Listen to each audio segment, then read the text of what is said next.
بسم اللہ الرحمن الرحیم۔ شروع اللہ تعالی کے نام سے جو بڑا مہربان نہایت رحم والا ہے۔ السلام علیکم ورحمۃ اللہ وبرکاتہ۔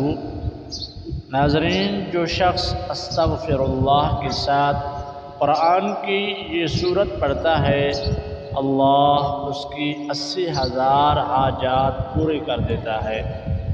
ناظرین، آج کی اس ویڈیو میں استغفر اللہ کے ساتھ وہ کون سی سورت پڑھنی ہے جس کے بعد اللہ تعالی آپ کی ہر حاجات، ہر مراد کو پورا کرے گا۔ آپ نے ویڈیو کو سکپ نہیں کرنا، ویڈیو کو مکمل سننا ہے۔ اگر آپ ہمارے چینل پر نئے ہیں تو چینل کو سبسکرائب کریں، ویڈیو کو لائک بھی لازم کریں اور کامنٹ سیکشن میں اپنی قیمتی رائے بھی ضرور دے کر جانا۔ ناظرین، جو شخص استغفر اللہ کی تسبیح پڑھتا ہے وہ اللہ کا پیارا اور لاڈلا بن جاتا ہے۔ آپ نے اس تسبیح کو اس طریقے کے ساتھ پڑھنا ہے۔ سب سے پہلے آپ نے نماز کی پابندی کرنی ہے۔ ہر نماز کے بعد آپ نے 100 مرتبہ استغفر اللہ کی تسبیح اس طرح پڑھنی ہے۔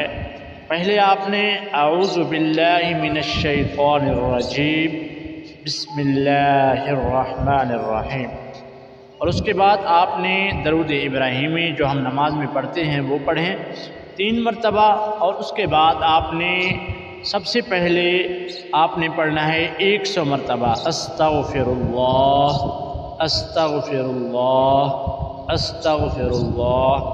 جب 100 مکمل ہونے کو یعنی 98 یا 99 بار ہو جائے تو آپ نے آخر میں پڑھنا ہے استغفر اللہ ربی من کل ذنب واتوب الیک۔ اس کے بعد آپ نے 7 مرتبہ سورۃ اخلاص پڑھ لینا ہے اور 7 مرتبہ سورۃ فاتحہ یعنی الحمد شریف پڑھنا ہے، اور اس کے بعد آپ نے پھر 3 مرتبہ درود ابراہیمی پڑھ لیں، اور اس کے بعد اللہ تعالیٰ کی بارگاہ اقدس میں عقیدت، محبت اور توجہ کے ساتھ جو چیز دل میں نیت کو ہو، دولت کی، مال کی، قرض سے نجات کی، جو بھی پریشانی ہو اسی کی نیت کر کے اللہ تعالیٰ کی بارگاہ اقدس میں ہاتھ پھیلا کے دعا مانگے، اور ایسے توجہ کے ساتھ کہ اللہ تعالیٰ میری باتیں سن رہا ہے اور میں اللہ کو جو کچھ بتا رہا ہوں اللہ تعالیٰ وہ ضرور پورا کرے گا۔ تو انشاءاللہ جب آپ مکمل دعا مانگ لیں گے اس کے بعد آپ سجدے میں چلے جائیں، اور سجدے میں بھی اللہ تعالیٰ سے رو رو کے دعا مانگیں، اللہ تعالیٰ آپ کی ہر حاجات کو پورا فرمائے گا۔ آمین۔